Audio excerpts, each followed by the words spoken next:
আমি ওনার কাছ থেকে 1 লাখ টাকা নিয়েছিলাম লাভের পর। প্রতি সপ্তাহে 7,000 টাকারই লাভ দিছে। আমি দুধের বিল ধরা খাইছিলাম, খাওয়ার পরে গায়ে লাগা বিল দেওয়ার লাগে আমি ওর কাছ থেকে টাকা নিয়েছিলাম, যে দেওয়ার কথা ছিল একজনের ইমরানের। তো বললাম মামা তুই লে, আমি দেবো না। আমার দুধের টাকা আটকা দিয়েছিল 3.5 লাখ টাকা। ওর টাকাটা নিয়ে আমি দিছি, আমি 2-3 মাস লাভও দিছি।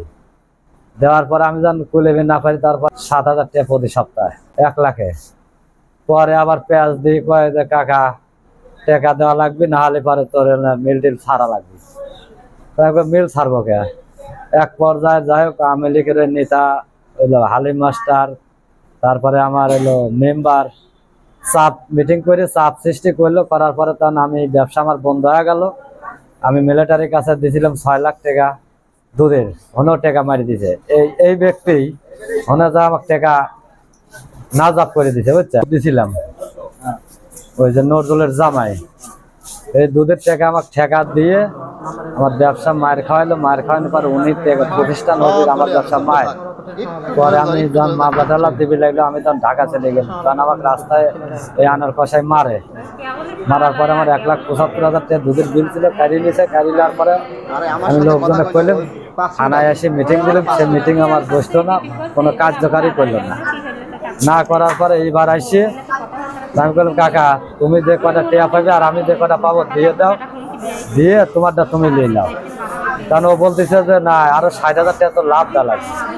আমি 1 লাখ টাকা চালান আমি দিয়ে দিছি, 60,000 টাকা লাভ একটু কুমা টুমা নেও, বুঝলেন? এই কুমা টুমা দিয়ে মিটিং টিটিং করি, তা কারোর কথাই মানে না।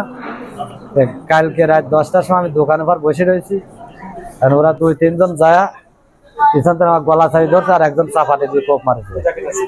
ছিল হলো চাঁদ আর হলো আনোয়ার কসাই।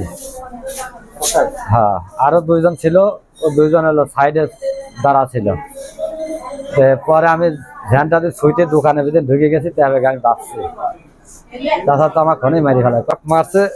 এই জায়গাটা মানে টিটে যাই ধরি, এই জায়গাটা কোপ মারছে চাপাতে দিয়ে, একবার বসা দিছে না। পরে আমি হাতে ঠেয়ার গেছি, হাতেও মারিছে। পরে হেনে লাগছে, তারপর হেনে মারছে। তারপর আমি যখন সুইটে দিয়ে আমি দোকানের ভিতর চলে গেছিলাম। তবে ওখানে লোকজন আসছিল, লোকজন ঠেকা মেকা দিয়ে ওরা তার ভ্যানে উঠে চলে গেল। রাত 9:30 বাজে এই সময় আমি দোকান খোলা রাখে, সবাই চা খাইছে। চা খাওয়ার পর আমি দোকান খোলা রাখে আমার ছেলেকে ভাত দিতে যাচ্ছি। এই সময় ফোন আসলো যে তোর দোকানে মারামারি হয়েছে। তারপরে আমি ঘুরে আসি, দেখি যে বাচ্চু ভাইয়ের সাথে আমার মল্লিকপুর দেখা, যে রক্ত নিয়ে যাচ্ছে এখানে। তারপরে আসি জিজ্ঞাসা করলাম কিভাবে কি হয়েছে। তো বললো যে ওই মল্লিকপুরের আনার কষাই আসি হলো এখানে বাচ্চু ভাই ধরি, মানে কি দিয়ে মারিছে এটা জানি, কিন্তু আহত করছে। আর চুরি হোক আর চাকু হোক যাই হোক আহত করছে। এখানে দোকানে বাইরে 7-8 জন ছিল, ভিতরে 8-9 জন ছিল। এর মধ্যে সবাই উপস্থিত ছিল।